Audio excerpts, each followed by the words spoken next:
Nós começamos na semana passada, demos uma introdução na semana passada falando, né, sobre a construção do tabernáculo, quando saíram do Egito. A primeira coisa que Deus vai estabelecer com eles é uma ordem de levantar um tabernáculo. Porque o desejo de Deus era habitar no meio do povo. Por quê? Desde o Éden, irmãos, né, onde Deus caminhava com Adão e Eva todos os dias, pela viração do dia, Deus estava ali. Deus queria sempre estar presente na vida do homem. E quando o homem peca, Deus e o homem se afastam um do outro. A santidade de Deus se torna incompatível com o pecado da humanidade, ou o pecado do homem incompatível com a santidade de Deus. Mas Deus vai estabelecer um plano para alcançar o homem caído, para resgatar o homem caído, que é a obra das suas mãos. Quando Deus criou o homem, Deus disse que era muito bom. E Deus não abandonou a sua criação. E hoje nós vamos falar sobre o quê? Sobre o primeiro elemento dentro do tabernáculo. Se puder colocar uma figura do tabernáculo aí, pode colocar.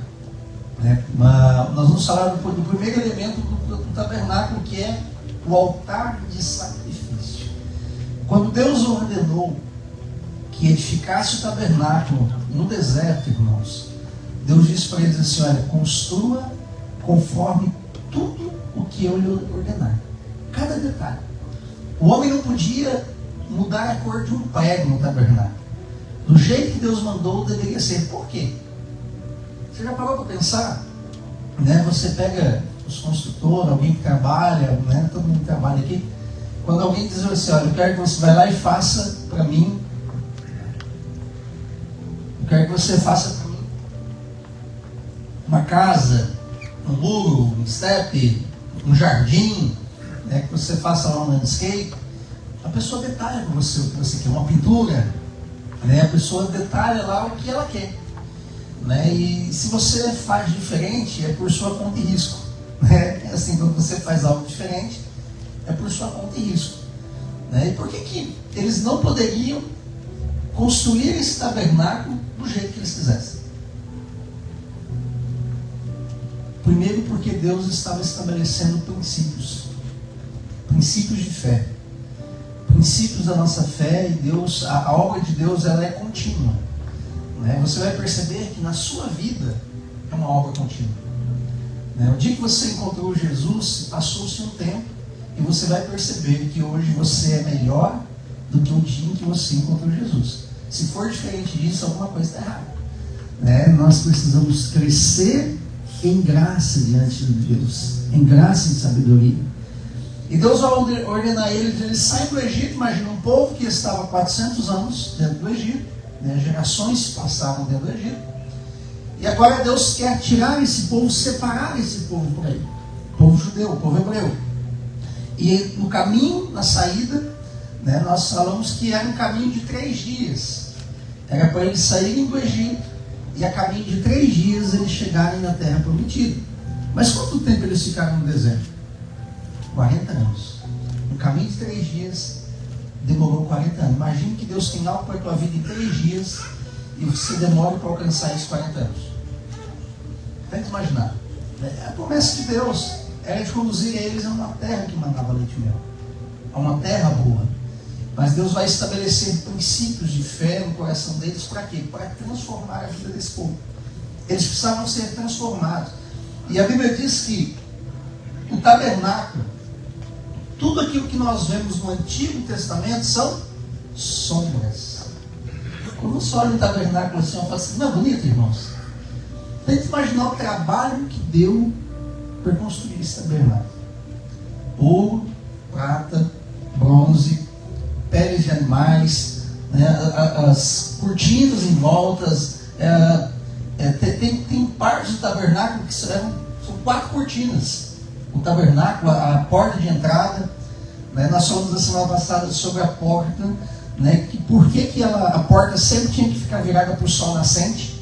Porque Jesus é o sol da justiça, que traria sobre ele cura e salvação sobre as suas asas ou sobre a sua orla. No entanto, que aquela mulher do fluxo de sangue tocou na orla das vestes de Jesus, e ela recebeu não só cura, mas ela recebeu salvação, porque ela reconheceu o Messias. Então toda figura no Antigo Testamento, a Bíblia fala que são sombras. Sombras daquilo que havia de se manifestar para nós. Sombra daquilo que se tornaria real para nós. E um grande detalhe, lá em Hebreus, irmãos, e em Pedro também diz que as coisas visíveis foram feitas das invisíveis. As coisas terrenas são modelo das coisas celestiais. Em Hebreus vai dizer que o tabernáculo do deserto é uma figura, uma sombra de um tabernáculo que existe no céu. Tem que imaginar. Então, Deus tem um modelo no céu e diz para Moisés: Moisés, você vai construir conforme aquilo que está aqui no céu. Irmãos, isso deve ser tremendo. Isso é poderoso, você edificar algo na terra, mas daquilo que já existe lá no céu. No céu já existiu um sacrifício perfeito. A Bíblia diz que Jesus já é o cordeiro imolado antes mesmo da fundação do mundo. Nós aprendemos semana passada que Deus, que Cristo precisa ser o centro das nossas vidas. Se Jesus não for o centro da tua vida, alguma coisa vai dar errado. Alguma coisa vai dar errado. Mas enquanto Ele for o centro da tua vida, você pode ter certeza que você será guardado, que você será abençoado. Todas as vezes que eles iam para uma guerra, eles lá pela noite, diante do tabernáculo, eles tinham que dormir olhando para o tabernáculo, olhando para a arca da aliança. Eles não dormiam olhando, para os inimigos, mas olhando para o centro, para o tabernáculo. Imagina, você vai para uma guerra e você vai dormir virado de costas para o inimigo. Mas é assim que tinha que ser feito. Por quê? Porque enquanto eles estivessem com os olhos em Deus, Deus estaria com eles, abençoando. Sabe qual é o nosso grande problema? Que diante das batalhas da vida, ao invés de nós olharmos para Deus, olharmos para Cristo, nós olhamos para os nossos problemas. É muito comum. Às vezes nós ficamos angustiados, ficamos apavorados, Às vezes queremos chutar o balde e desistir de tudo. Por quê? Porque estamos olhando para o problema, para os inimigos e não para Deus. Quando eles olhavam para Deus, era uma ordem de Deus, que eles deveriam se voltar para a Arca da Aliança, olhar para a Arca da Aliança e não para os inimigos. Quando eles faziam isso, Deus dava vitória a eles. Aí nós aprendemos que só existe uma porta. Por quê? Porque Jesus, Ele disse assim: eu sou o caminho. Eu não vou continuar o versículo, porque o versículo continua dentro do tabernáculo. Jesus falou assim: eu sou o caminho, eu sou a verdade e eu sou a vida. Isso vai continuar dentro do tabernáculo. Olha que interessante. A Bíblia, irmãos, ela é um quebra-cabeça, que nós precisamos fazer conexões. Você quer conhecer verdadeiramente a palavra de Deus, você precisa fazer conexões da palavra. Então, o tabernáculo é uma figura do tabernáculo que existe no céu. O Éden era um tabernáculo, havia um tabernáculo no Éden. O Éden é uma figura do tabernáculo celestial. Moisés construiu o tabernáculo no deserto como figura, como modelo, como sombra. E a Bíblia diz assim como isso já havia uma glória no tabernáculo, muito maior é a glória que existe hoje na graça, irmãos. A Bíblia diz lá em Coríntios. Tem que imaginar, a Bíblia diz, se foi glorioso, eu falo, o ministério de Moisés na lei, muito maior, mais glorioso é o ministério de Cristo nas nossas vidas. A Bíblia diz que o ministério de Moisés foi um ministério temporário. A lei é algo temporário, a Bíblia diz, enquanto o ministério de Cristo e a graça é eterno nas nossas vidas. Por isso que nós precisamos aprender a viver por graça. O tabernáculo, ele vai apontar para Cristo. Ele vai revelar Cristo e vai revelar os princípios da nossa fé. Como é que eu começo a aprender a palavra de Deus? Por onde que eu preciso aprender? Observe os princípios da tua fé. Olhe para a tua fé. E viva princípios da palavra de Deus, e você vai ver aqui no tabernáculo os princípios da tua fé. Então, vamos começar aqui. Então, Jesus é a porta. Jesus é o único caminho que nos conduz ao Pai. E olha que interessante, irmãos, para o homem chegar, Deus disse que habitaria no meio do povo na Arca da Aliança. No deserto, Deus manifestaria a presença dele na Arca da Aliança, o desejo dele de habitar no meio do povo. No Novo Testamento, Jesus diz assim: eu tabernacularei entre vós. Jesus está dizendo aqui o que Deus disse, que o desejo de Deus era habitar em nós. Jesus falou: eu vou tabernacular no meio de vocês, em vocês. Então o único caminho, não tinha como o homem chegar a Deus por causa do pecado. Então era necessário que Cristo saísse da presença do Pai e ele viesse morrer no altar de sacrifício, na cruz. O primeiro elemento dentro do tabernáculo é o altar de sacrifício. Vamos lá, Êxodo 27. Tem tanta coisa nesse altar de sacrifício, irmãos, para nós falarmos, que não dá para falar tudo hoje. Êxodo 27.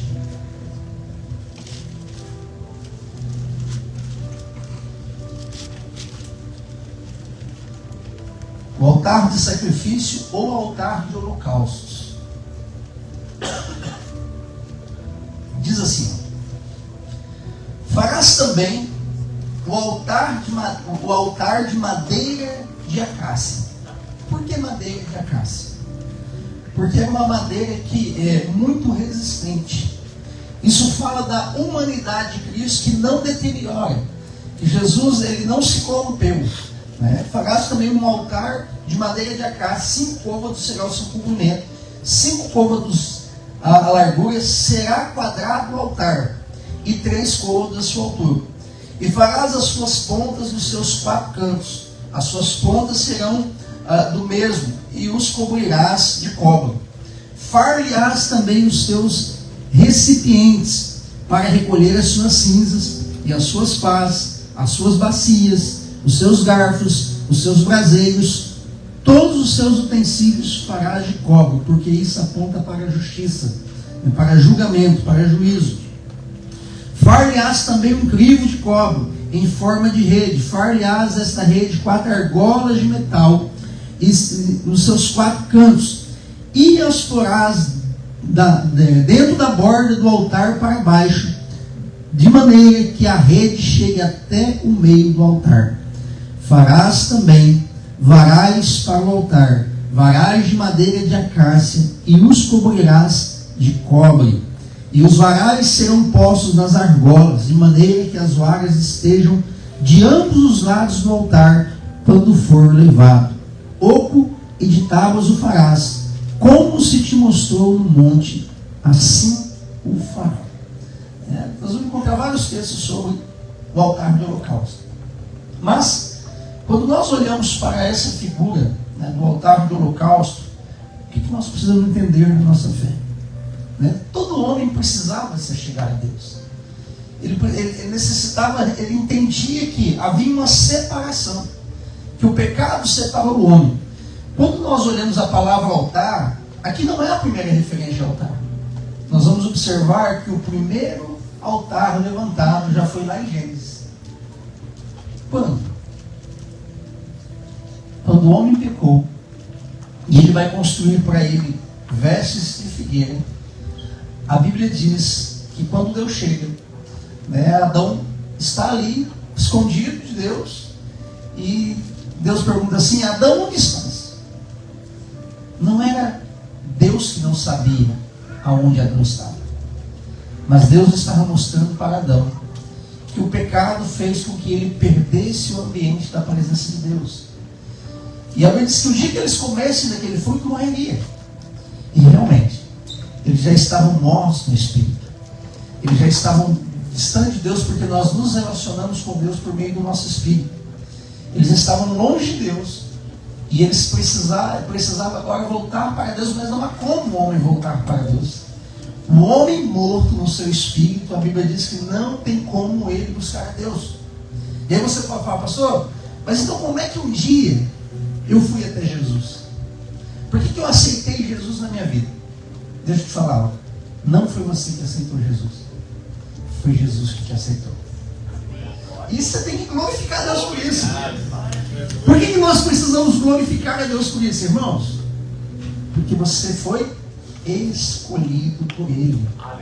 Em nenhum momento da tua vida Cristo se manifestou em você através do Espírito Santo. Efésios 2:1 diz assim: Ele vos vivificou, estando vós mortos Digo da Torá, nós estávamos mortos. Nós estávamos mortos. Em espírito. E a Bíblia diz que Deus olhou para nós. Aí Romanos diz assim que Ele nos escolheu, Ele nos predestinou. O que é predestinar? Não predestino. A Bíblia diz assim, lá em Efésios que Ele nos elegeu nele antes mesmo da fundação do mundo, queridos. Olha que tremendo. Né? Assim como já existia um tabernáculo no céu, assim como Jesus já era o cordeiro imolado antes mesmo da fundação do mundo. Quando Jesus foi imolado antes mesmo da fundação do mundo, ali Deus já te escolheu. Antes mesmo de você vir à existência. Inclusive, Davi diz que Deus já escreveu todos os seus dias, um após o outro, antes mesmo de você vir à existência. Então, o homem afastado de Deus, o homem morto no Espírito, ele não consegue buscar a Deus, ao menos que Deus busque ele. Por que Jesus ele sai da sua glória? A Bíblia diz assim, sendo Deus, não usurpou ser igual a Deus, mas tomando a forma de homem, foi obediente até a morte de cruz. Então Jesus ele se desfaz da sua glória, ele sai da presença do Pai e ele precisa vir morrer na cruz. Né? Dentro da figura do tabernáculo é o altar do holocausto. O altar do holocausto ele vai apontar para a cruz, que o homem precisava se achegar a Deus. O homem precisava voltar para Deus, mas não havia como o homem chegar a Deus se uma porta não fosse construída.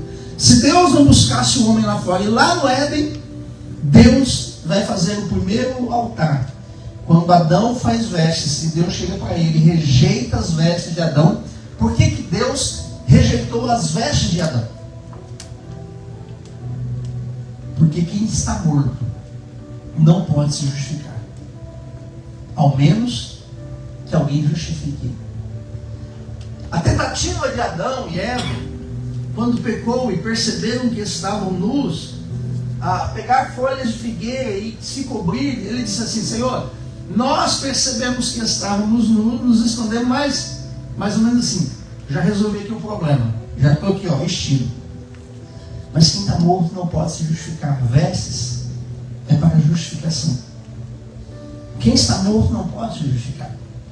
Então a Bíblia diz que Deus pega um animal. Deus levanta o primeiro altar no jardim do Éden, o altar terreno. Deus levanta esse altar no Éden, por quê? Porque já é figura de um altar que já existia nos céus. A Bíblia diz que Deus mata um animal. A Bíblia não diz qual animal, mas provavelmente, irmãos, deve ser um cordeiro.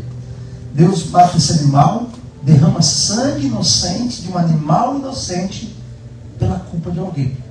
Assim o homem, assim Adão e Eva foram justificados. No jardim do Éden, Adão e Eva é justificado por causa de um sacrifício, de um sangue derramado. Então, ali ele é justificado. Qual é a maneira do homem ser justificado, irmãos? Através do derramamento de sangue. Através do derramamento de sangue. Lembra um outro altar que nós vamos encontrar na Bíblia também, depois de Adão e Eva? Qual o próximo altar? O altar de Caim e Abel. A Bíblia diz que eles, em um momento, eles vão oferecer sacrifício diante de Deus. E a Bíblia diz que Caim vai pegar o melhor da terra, vai pegar os melhores legumes que ele havia plantado e ele vai oferecer para Deus. Enquanto Abel vai pegar um animal, que não foi ele que criou, que foi a mãe do animal que criou o animal, um cordeiro, e vai levar diante de Deus para oferecer. A Bíblia diz que Deus rejeita o sacrifício de Caim. Por quê, queridos? Porque Caim estava fazendo na mesma semelhança do pai, na mesma semelhança de Adão, quando fez vestes para si com folhas de figueira. E algo tão interessante, que Deus diz assim, Caim se revolta naquele altar que ele havia levantado. Deus recebe a oferta de Abel, porque derramou sangue. Matou o animal inocente, derramou sangue inocente pela culpa de alguém. E Deus diz assim, Caim, se você voltar para trás e fazer o que é correto, eu não aceitaria. Ou seja, Deus disse, você pode voltar, pegar o animal e me oferecer, que eu vou aceitar. Mas a Bíblia diz que a revolta, a ira entra no coração, irmãos, de Caim, ao ponto de Caim matar o seu próprio irmão. por inveja de Abel, por Deus ter recebido a oferta de Abel, o sangue derramado. A Bíblia diz que ele vai matar, e a Bíblia diz que ele passa a partir daquele momento a ser o que na face da terra? Fugitivo, e a Bíblia diz que ele sai andando errante, se torna um fugitivo e vagabundo. Abel fala, por quê? Todo aquele que foge do propósito, que não vive o propósito de Deus, ele vai andar errante, ele vai se tornar um fugitivo na face da terra. Não, você vai falar que ele vai se tornar vagabundo também na face da terra? Por que vagabundo?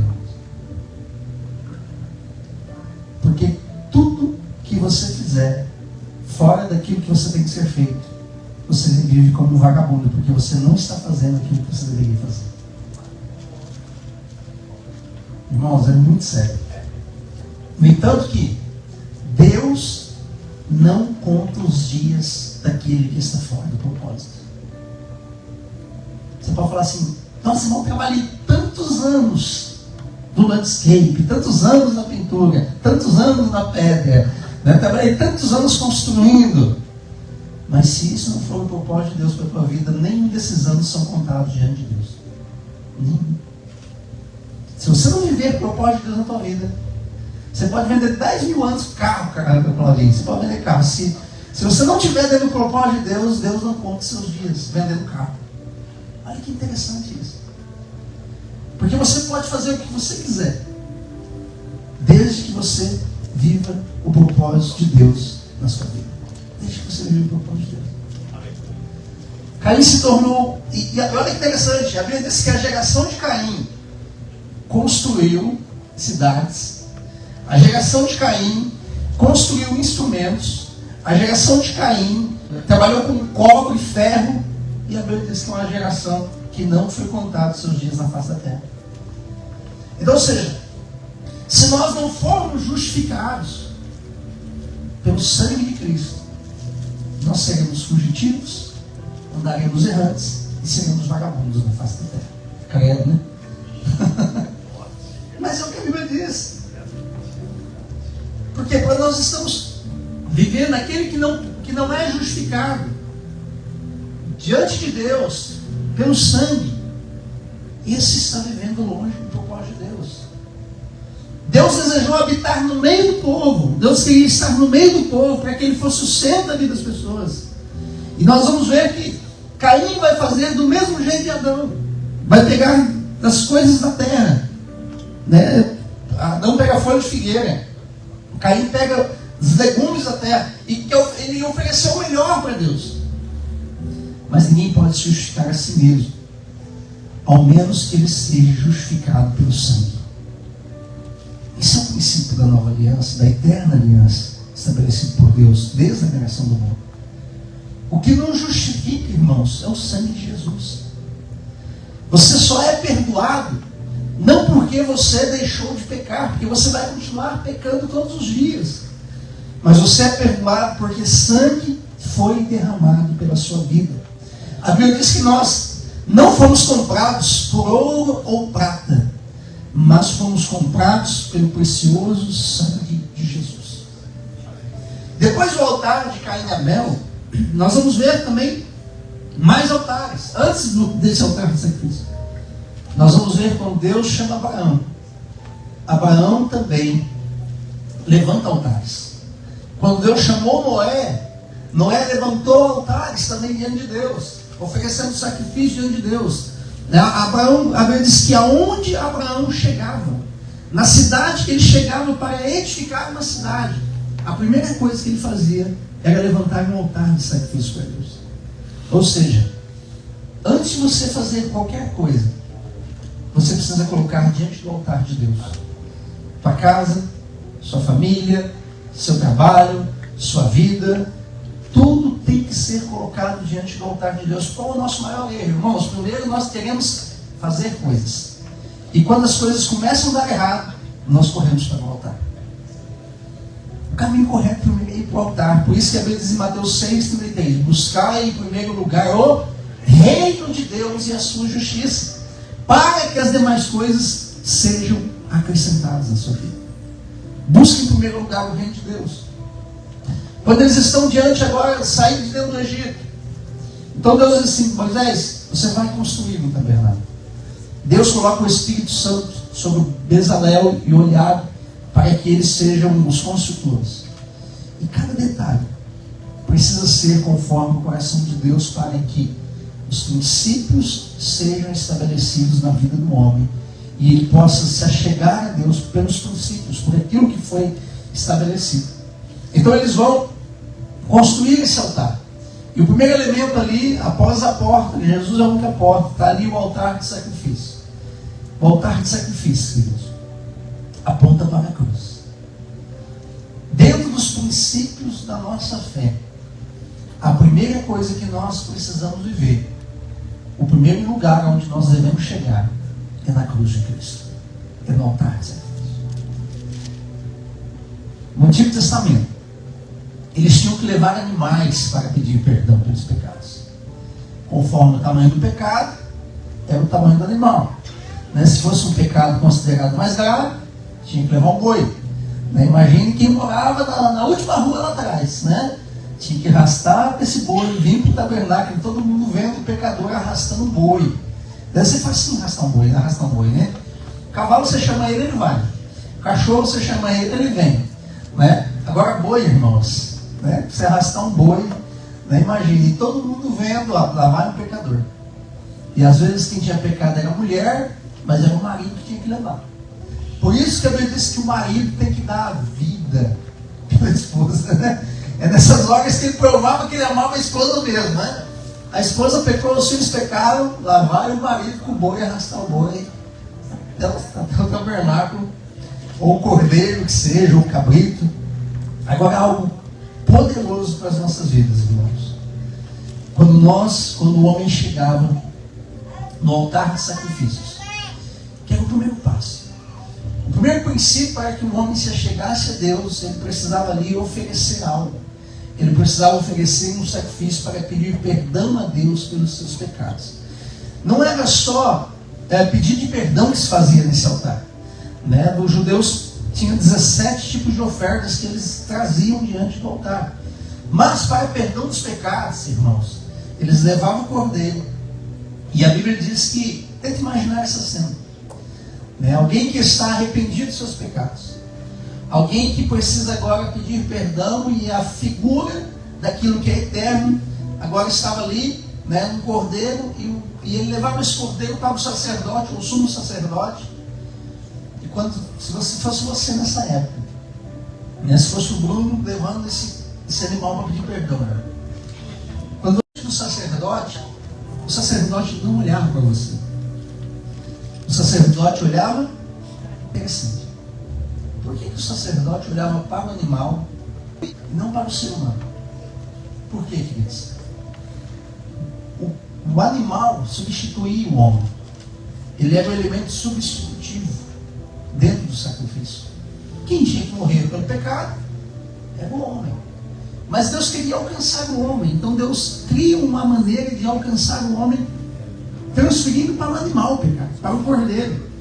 Então o sacerdote, se o Bruno chegasse lá, ele não iria olhar para o Bruno, ele não ia verificar o Bruno, ele não ia ficar analisando o Bruno, mas ele ia analisar o animal.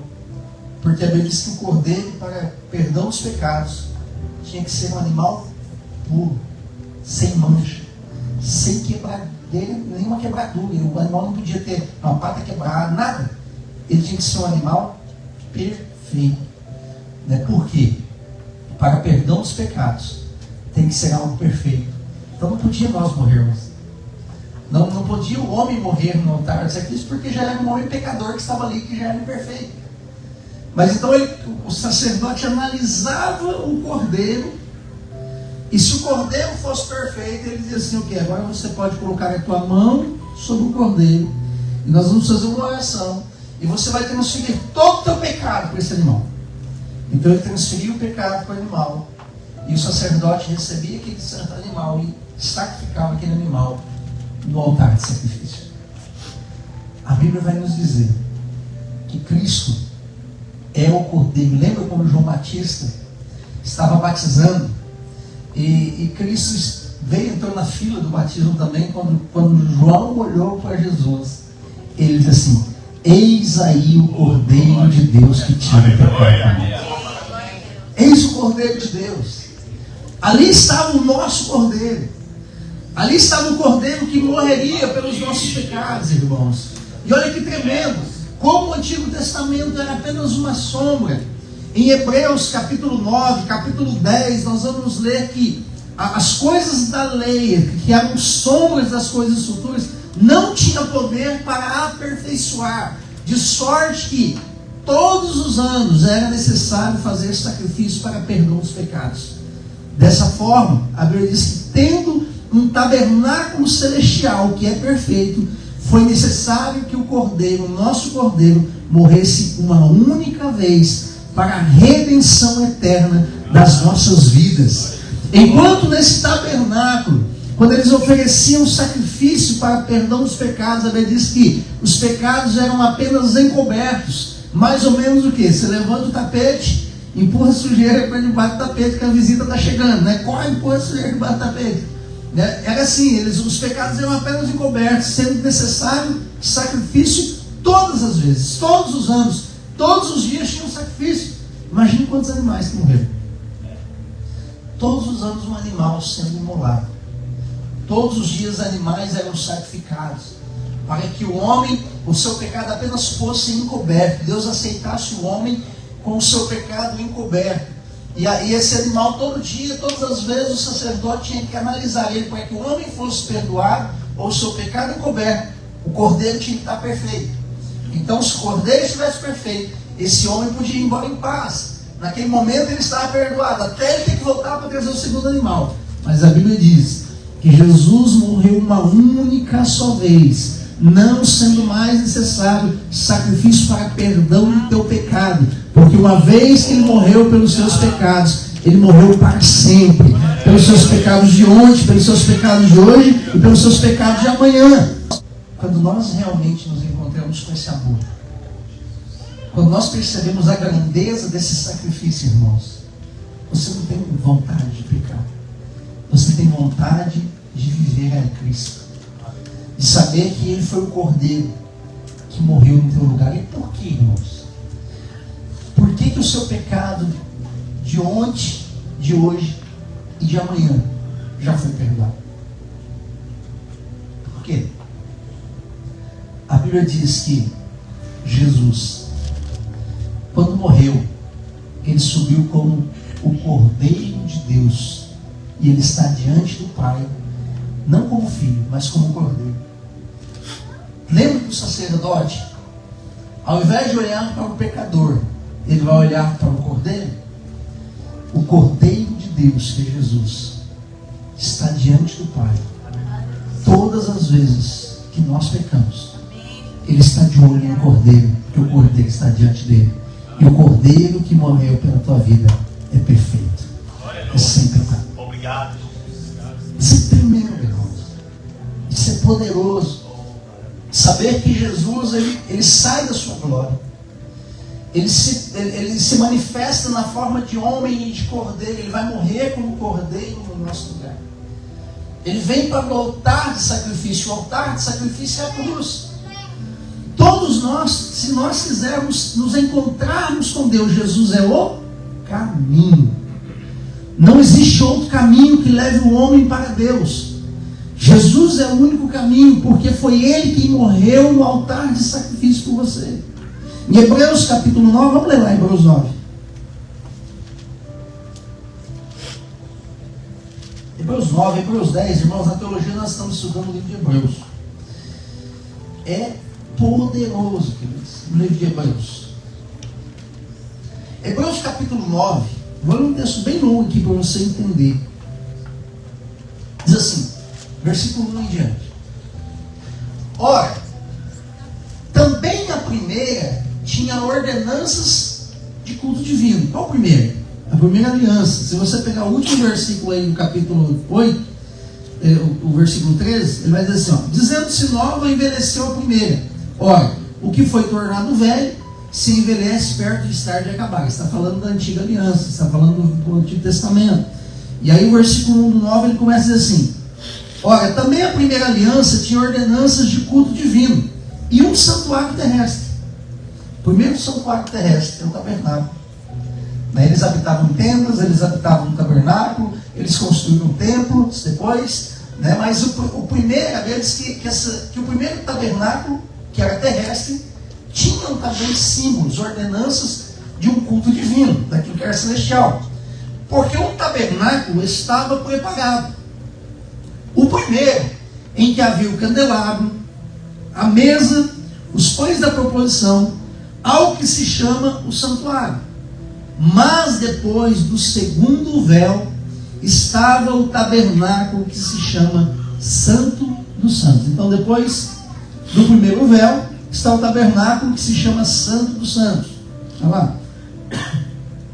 Que tinha um incensário de ouro, a arca da aliança, coberta de ouro todo em redor, em que estava um vaso de ouro, que continha maná, a vara de Arão, que tinha florescido, e as tábuas da aliança. Nós vamos chegar lá, naquela parte lá, não é agora.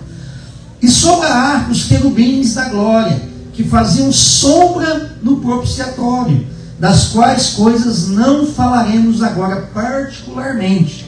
Ora, estando essas coisas assim preparadas, a todo tempo entravam os sacerdotes no primeiro tabernáculo cumprindo serviço. Mas no segundo, só o sumo sacerdote, uma vez no ano. O que acontecia? Os sacerdotes ficavam na entrada do tabernáculo. Mas para entrar no santo lugar, onde havia a arca da aliança, só o sumo sacerdote. Apenas uma pessoa entrava uma vez por ano, no dia da expiação do pecado de toda a nação. Irmãos, o homem tinha contato com Deus uma vez por ano. Uma vez por ano, uma pessoa só entrava na presença de Deus. Jesus já morreu por nós e abriu o caminho para que todos nós hoje tenhamos acesso à presença de Deus. Todos nós temos livre acesso. Versículo 7. Mas no segundo, só o sumo sacerdote uma vez no ano, não sem sangue. Não sem sangue. Olha que tremendo. Que oferecia por si mesmo pelos pecados, por ignorância do povo. Dando nisso a entender o Espírito Santo que ainda o caminho do santuário não estava descoberto enquanto se conservava em pé o primeiro tabernáculo. Olha o que ele diz. O caminho eterno, o caminho pleno da vida de Deus ainda não estava descoberto. Era ainda uma figura, era ainda uma sombra. Necessário que se fizesse algo maior, que é uma alegoria para o tempo presente, em que se oferecem dons e sacrifícios que, quanto à consciência, não podem aperfeiçoar aquele que faz o serviço. Ou seja, a lei, ela não tem poder para aperfeiçoar o homem. Um religioso, ele quer viver por lei.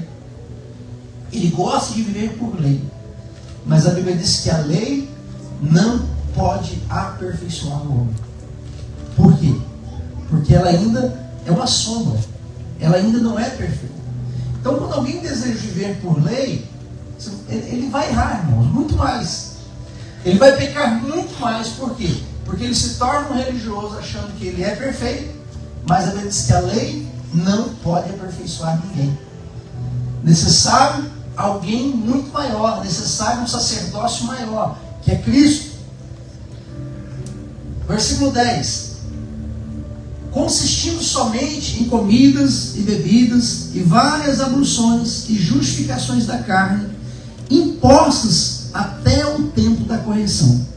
Mas vindo Cristo, o sumo sacerdote dos bens futuros, por um maior e mais perfeito tabernáculo, não feito por mãos, isto é, não desta criação, nem por sangue de bodes e bezerros, mas por seu próprio sangue, entrou uma vez no santuário, havendo efetuado uma eterna redenção. Uma eterna redenção. Uma vez que Ele morreu pela sua vida, Ele morreu para sempre. Por quê? Uma vez que Ele te perdoou para sempre. Uma vez que você se tornou filho, você se tornou filho para sempre. E infelizmente, irmãos, infelizmente, a igreja terrena não tem esse mistério. Infelizmente. É que olha que interessante. Por que você é salvo? Porque você foi perdoado. A Bíblia diz que uma vez que você foi perdoado, o dia que Cristo entrou na sua vida, você se tornou filho de Deus. E uma vez que você se tornou filho, você é filho? É sempre. Mas por que a igreja? Por que a religiosidade? Ela diz assim que o dia que você peca, você vai para o inferno. Quem vai para o inferno? Os filhos do diabo. Vai para o inferno os filhos do diabo. Ou seja, ele vai morar com o pai e é filho do pai. Não é assim? Se o pai se os filhos do diabo, a Bíblia diz que existem os filhos de Deus e existem os filhos do diabo. Ou seja, os filhos das trevas. Uma vez que você se tornou filho de Deus, tem como você se tornar agora filho do diabo?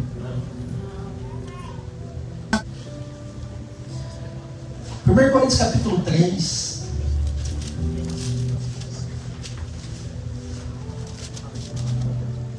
Versículo 10 a seguir, diz assim: segundo a graça de Deus que me foi dada, pus eu como sábio arquiteto o fundamento e outro edifica sobre ele, mas veja cada um como edifica sobre ele. Porque ninguém pode pôr outro fundamento, além do que já está posto, qual é? Jesus. O nosso fundamento é Cristo. E se alguém sobre este fundamento formar um edifício de ouro, prata, pedras preciosas, madeira, feno e palha, a obra de cada um se manifestará. Na verdade, o dia declarará. Porque pelo fogo, olha que interessante, porque pelo fogo será descoberta a obra de cada um. Quando nós chegarmos no tribunal de Cristo, a Bíblia diz lá em 2 Coríntios capítulo 5, nós vamos continuar lendo aí.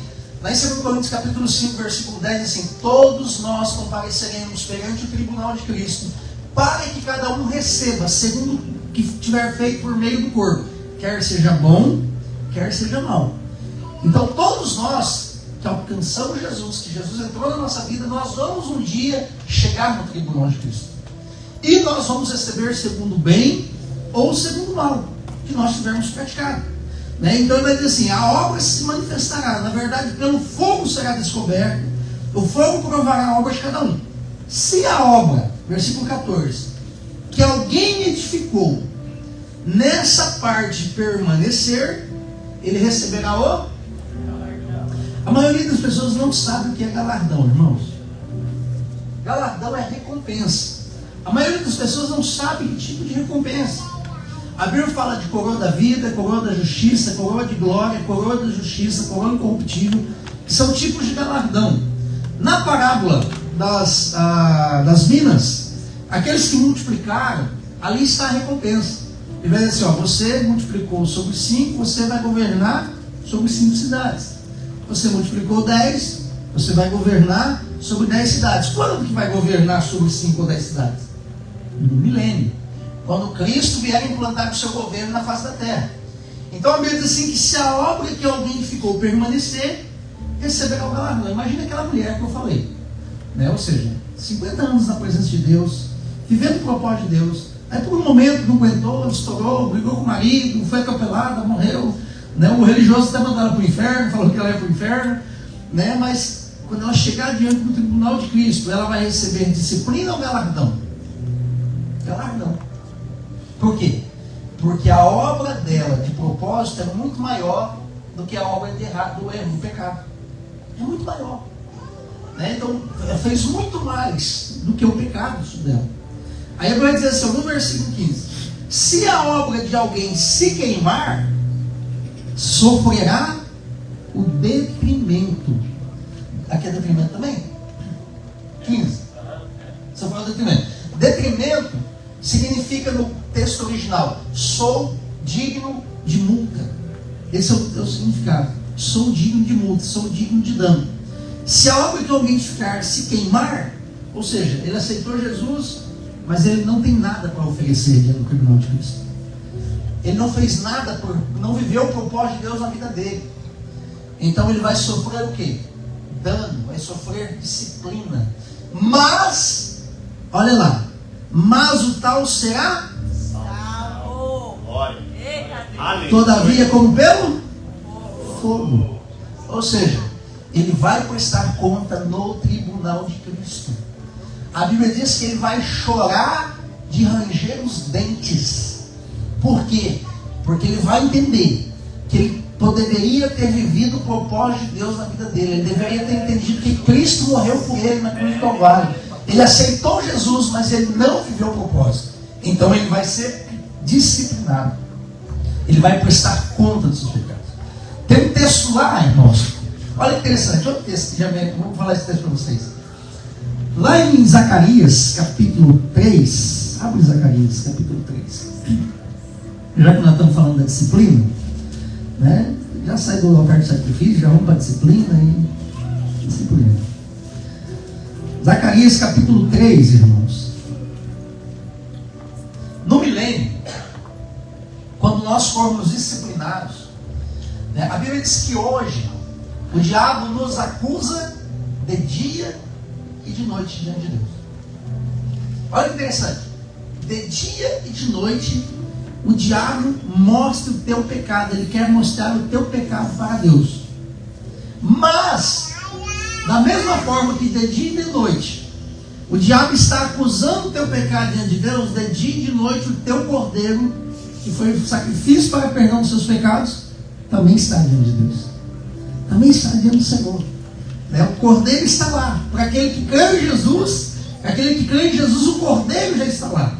O problema, irmãos, é para aquele que ainda não nasceu de novo. Aquele que ainda não confessou a Jesus como Senhor e Salvador da tua vida. Então, hoje, o diabo está diante de Deus. Mas no milênio, a Bíblia diz que o diabo vai ser preso. Por quanto tempo? Por 1000 anos. Aonde vai estar o teu acusador durante 1000 anos, quando você for disciplinado? Preso.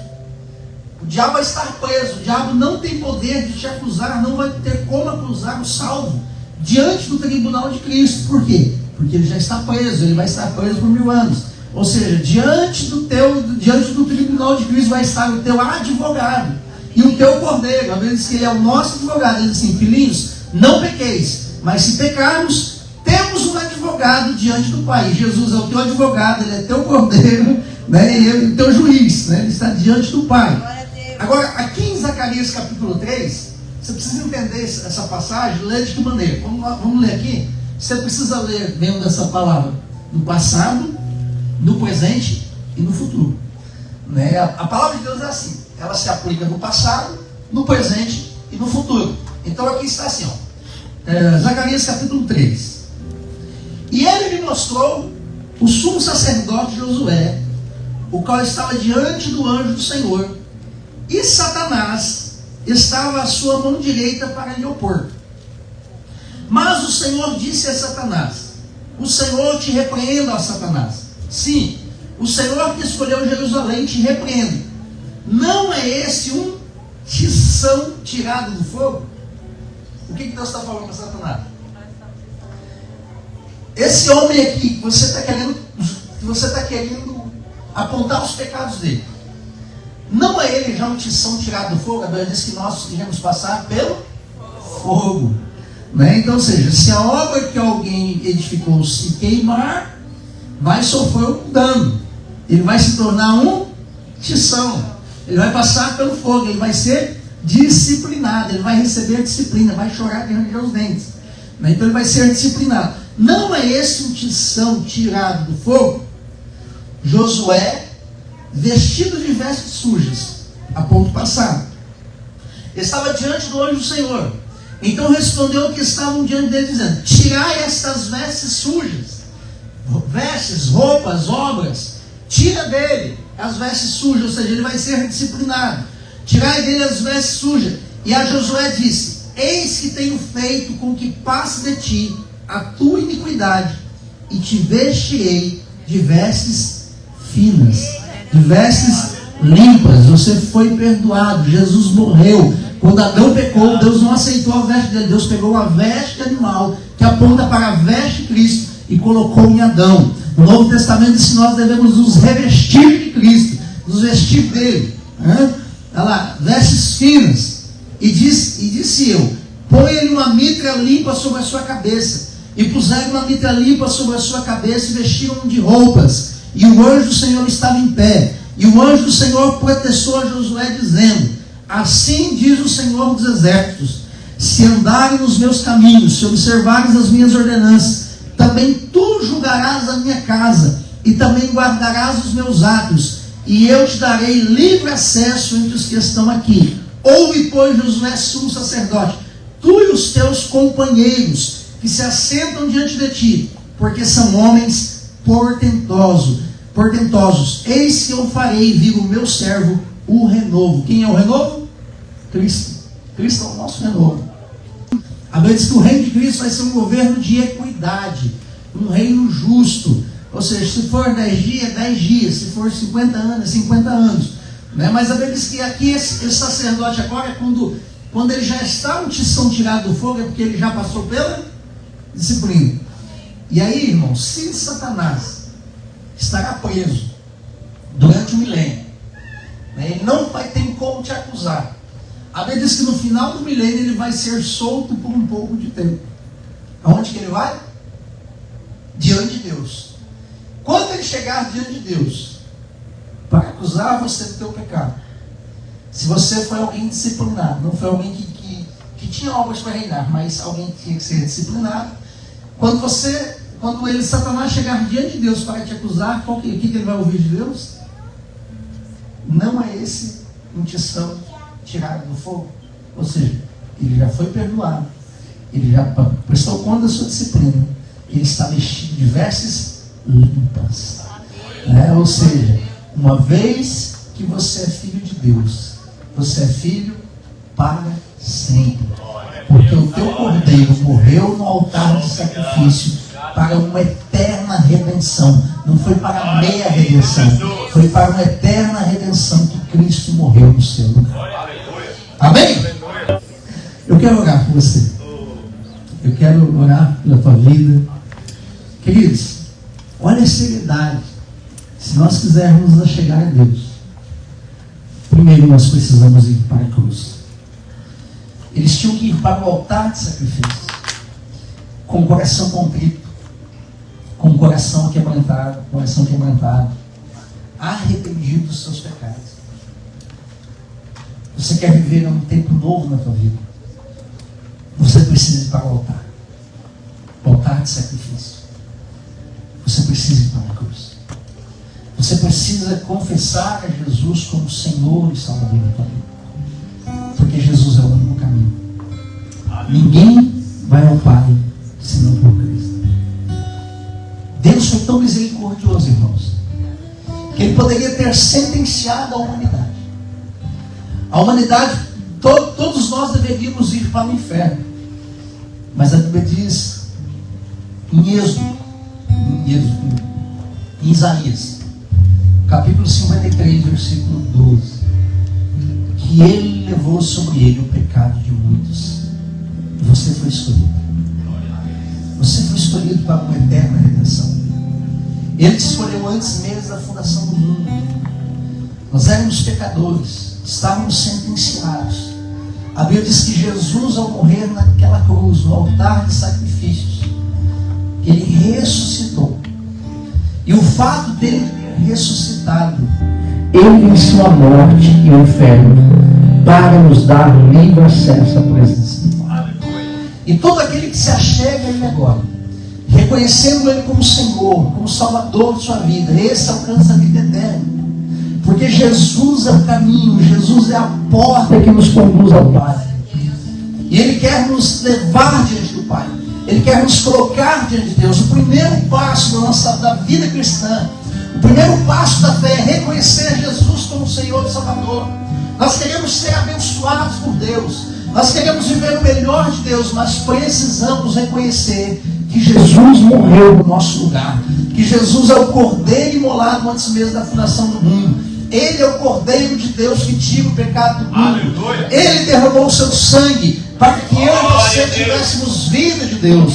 Todos nós precisamos reconhecer que nós estávamos sentenciados, estávamos afastados, nós estávamos indo a passos largos para o inferno, nós estávamos mortos no Espírito, mas Ele nos vivificou, Ele nos vivificou, Ele nos alcançou, Ele morreu no nosso lugar e Ele diz hoje que pela graça nós somos salvos por meio da fé. E isso não vem de nós, é um dom de Deus, não vem de obras, para não gloriarmos, mas vem pelo amor de Deus, pela vida de Deus, pelo perdão de Deus, pela obra, pelo sacrifício na cruz do Calvário. Nós precisamos nos achegar a Ele. O primeiro passo da fé é ser filho, se tornar filho. Eu e você somos filhos de Deus. Lembra quando Jesus foi tentado? Já foi falar para ele o quê? Se tu és o filho de Deus, você é filho, pronto, acabou. Porque o diabo queria te condenar. O diabo ele não pode roubar a tua salvação mais uma vez que você se tornou filho. Ele quer roubar de você agora o reino, as promessas do reino de Deus. Aí Jesus disse assim, ó, para eu falar com você, para eu orar com você. Jesus falou assim, ó, vinde a mim, todos que estáis cansados e sobrecarregados, e eu vos. Quando nós chegamos na cruz, nós recebemos alívio. Quando nós chegamos no altar de sacrifício, todo aquele que chegava no altar de sacrifício, ele saía de lá aliviado, irmãos. Por que ele saía de lá aliviado? Porque ele tinha colocado o pecado dele sobre aquele animal. Então Jesus falou assim, vinde a mim, eu sou o Cordeiro de Deus. Vinde a mim, você que está cansado e sobrecarregado, eu vos aliviarei. Nós aceitamos a Jesus, nós recebemos alívio. É tirado um fardo pesado dos nossos ombros. Só que Jesus diz o quê? Aprendei de mim. Coloca a figura do tabernáculo aí. Aprendei de mim. O que ele está dizendo? Vai lá. Jesus falou o quê? Vamos pegar a figura, a sombra. Vinde a mim. Jesus é a porta. Jesus morreu no altar de sacrifício. Vinde a mim quem está cansado, sobrecarregado. Coloca a mão sobre o animal. Recebe alívio, vai embora. Aliviado. É claro, né? Chega ali, joga a mão no animal, sai de lá. Oh, glória a Deus, né? Jesus morreu por você, os seus pecados foram colocados em Cristo na cruz do Calvário. Então ele fala assim, eu sou o caminho. Só que a Bíblia diz que ele ainda é o quê? A verdade e a vida. Dentro do caminho, ainda tem mais um elemento. Então ele falou assim, vinde e aprendei de mim, que sou manso e humilde de coração. Quando você, ele diz assim, então quando você vai até ele, você recebe a Bíblia. Só que ele diz o quê? Aprendei de mim, que sou manso e humilde de coração, e encontrareis descanso. Ele não quer apenas te aliviar, ele quer te dar descanso. Aleluia. Como é que você vai receber descanso? Aprendendo. Quanto mais nós vivermos princípios da nossa fé, irmãos, o diabo é tão estrategista. Ele é tão estrategista que ele diz assim, calma, vai devagar. Ele não quer que você aceite Jesus, mas você aceita Jesus. E ele não quer que você avance nos princípios da fé. Ele não quer que você dê passos de fé. Lembra quando a maioria aqui, lembra quando vocês aceitaram Jesus há algum tempo atrás? Quanto tempo demorou para vocês tomarem uma decisão para batizar? Quanto tempo? Eu odiava não teve poder não, porque no quarto culto eu me batizei, né? Eu aceitei Jesus, no quarto culto tinha batismo e me batizei. Mas a maioria de nós, o que o diabo faz? O que ele fala para você? Você não está pronto. Não, você aceitou Jesus, você veio até aqui, só que você não está pronto não. Né? Você não está pronto não. Ele não quer que você avance em fé. Ele não quer que você dê passo de fé na tua vida. Irmãos, semana que vem, né? Eu vou orar com você. Deixa eu orar com você. Se você não voltar no igreja, você vai perder. Irmãos, vai ser uma bênção, vai ser poderoso. É poderoso que Deus tem para a tua vida. Né? Nós estamos aprendendo princípios de fé. Aprendemos no domingo passado que Jesus é a porta, que a porta era para o sol nascente. Do sol nascente nasceria o sol da justiça, que traria cura, salvação em suas asas. Então nós temos o direito de sermos curados, livres, libertos, transformados, abençoados. E muito mais que isso, Nós aprendemos que não precisamos mais matar animal, que Jesus já morreu no nosso lugar. Ele já efetuou uma eterna redenção por nós. Uma vez que ele morreu para sempre. Não precisa mais morrer pelo perdão dos seus pecados. Você já é perdoado de ontem, hoje, eternamente. Você já foi perdoado porque ele é o teu advogado, é o teu cordeiro que está diante do Pai. Ele morreu por você, você não precisa morrer mais na cruz do Calvário. E agora você vai dar passos de fé. Você reconheceu Jesus na tua vida. Agora você vai aprender qual é o próximo passo de fé que você vai dar. Mas eu vou orar com você, abençoando a tua vida, declarando que você é filho de Deus, que o diabo não tem poder para te levar mais para o inferno. O diabo não tem mais nada a ver com a tua vida quanto ao inferno, irmãos. A Bíblia diz que tinha uma cédula contra a tua vida e ela foi rasgada. Se essa cédula que estava na mão do diabo já foi rasgada, ele não tem mais parte na tua vida. Em nome de Jesus. Deixa eu orar com você. Pai, em nome de Jesus, eu quero colocar aqui em cima a vida dos teus filhos, ó Pai. E eu quero profetizar que a partir de hoje eles viverão um novo tempo na tua presença como filhos, como herdeiro das promessas. Tua palavra diz que nós nos tornamos a partir de agora herdeiros e co-herdeiros das promessas de tudo aquilo que Jesus alcançou na cruz do Calvário. Senhor, nós recebemos, nós sabemos agora que nós temos o direito de viver as melhores promessas no nosso lar, na nossa família, na vida financeira, no nosso casamento, na nossa saúde. Nós declaramos que nós recebemos por direito conquistado na cruz do Calvário. Nós somos em Cristo muito mais do que vencedores. Tua palavra diz: quem tentará acusações contra os escolhidos de Deus? Se é Deus que nos justifica, nada poderá nos separar do amor de Deus através de Cristo Jesus. Senhor, eu profetizo, eu abençoo uma igreja, Senhor, avivada, uma igreja de filhos, de discípulos, homens e mulheres que acreditam e creem na tua verdade, que haja